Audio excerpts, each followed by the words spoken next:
Have you ever reached out to pat your dog's head, only to have them duck or turn away? You love your dog, but did you know that petting their head might actually make them uncomfortable?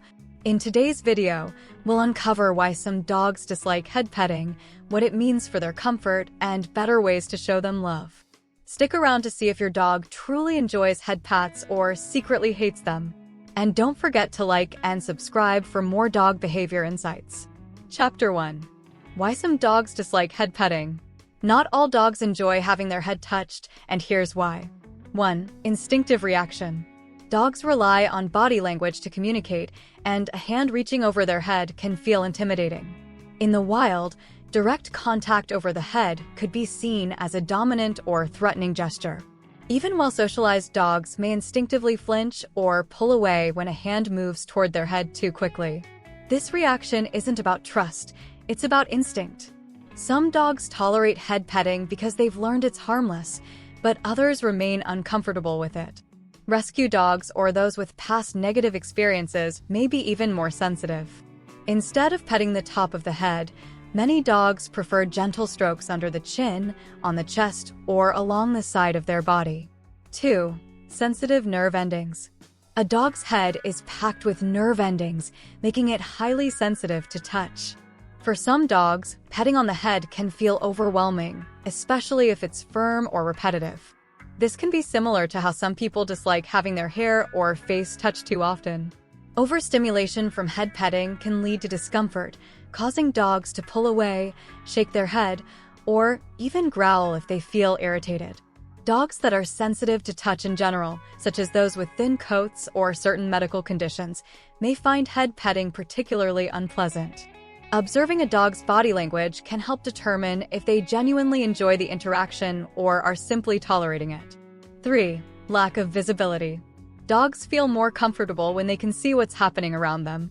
A hand suddenly reaching toward their head from above can startle them, even if the person is familiar. This is especially true for dogs with limited vision or those who are naturally cautious. When dogs see a hand coming from the front or side, they have time to process the movement and respond accordingly. But when a hand approaches from above, they may instinctively duck or move away. A better approach is to let a dog initiate contact. Offering a hand for them to sniff first allows them to feel in control of the interaction. 4. Past negative experiences. Dogs remember past experiences, especially those linked to fear or discomfort. If a dog has ever been hit, grabbed roughly, or disciplined with a hand coming toward their head, they may associate head petting with something negative. Even well-meaning but heavy-handed pats from children or strangers can leave a lasting impression, making a dog wary of head contact. Rescue dogs or those with unknown histories are more likely to react negatively to head petting. If they were handled roughly in the past, they might flinch, move away, or even react defensively when a hand approaches their head.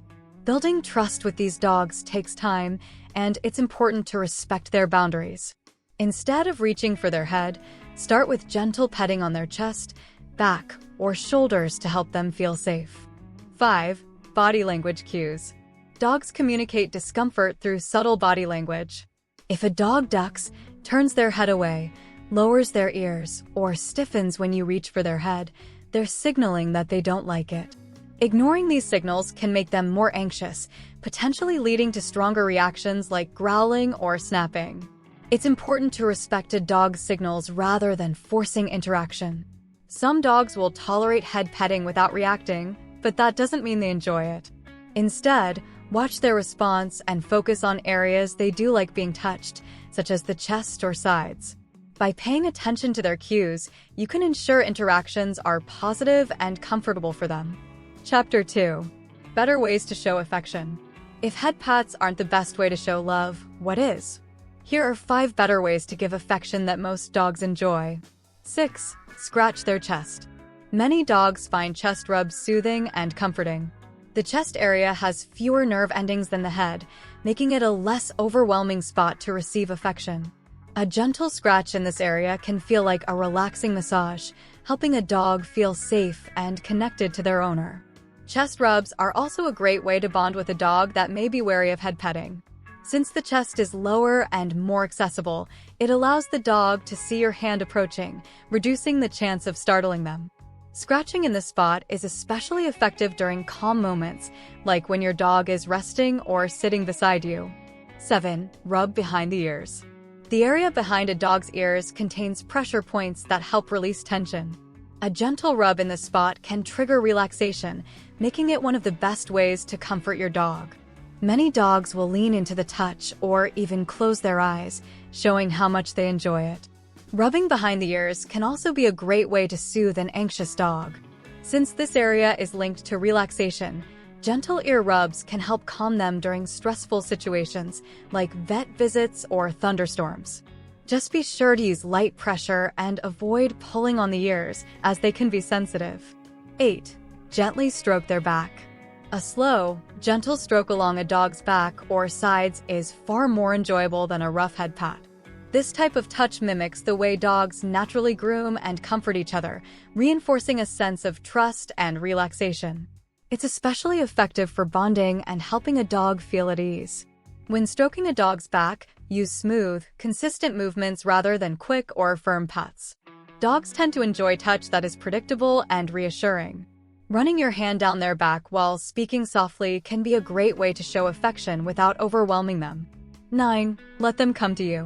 Dogs, like people, have different comfort levels when it comes to physical affection. Some dogs enjoy close contact, while others prefer a little space. Instead of reaching out and petting them immediately, allow them to decide when and how they want affection.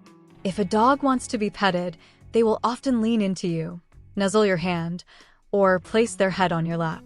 Letting a dog initiate contact builds trust and ensures that interactions are enjoyable for them. This is especially important for shy, nervous, or rescue dogs who may have had negative experiences with forced handling. By respecting their space and waiting for them to approach, you create a more positive and comfortable experience for them. 10. Observe their preferences. Every dog has unique preferences when it comes to touch. Some enjoy belly rubs and roll over as an invitation, while others find it too vulnerable and prefer a scratch behind the ears or on the chest. Paying attention to their body language helps you understand what they truly enjoy. A happy dog will show clear signs of enjoyment, such as relaxed body posture, wagging tail, or leaning into your touch. If they stiffen, move away, or show discomfort, it's best to stop and try a different approach. By observing their reactions and adapting to their preferences, you ensure that your affection strengthens your bond rather than causing stress. Petting your dog's head may seem like a loving gesture, but it's not always the best way to show affection. Pay attention to their body language and find out what truly makes them feel safe and loved. Does your dog love or hate head pats? Let me know in the comments. And if you enjoyed this video, hit like and subscribe for more expert dog tips and insights.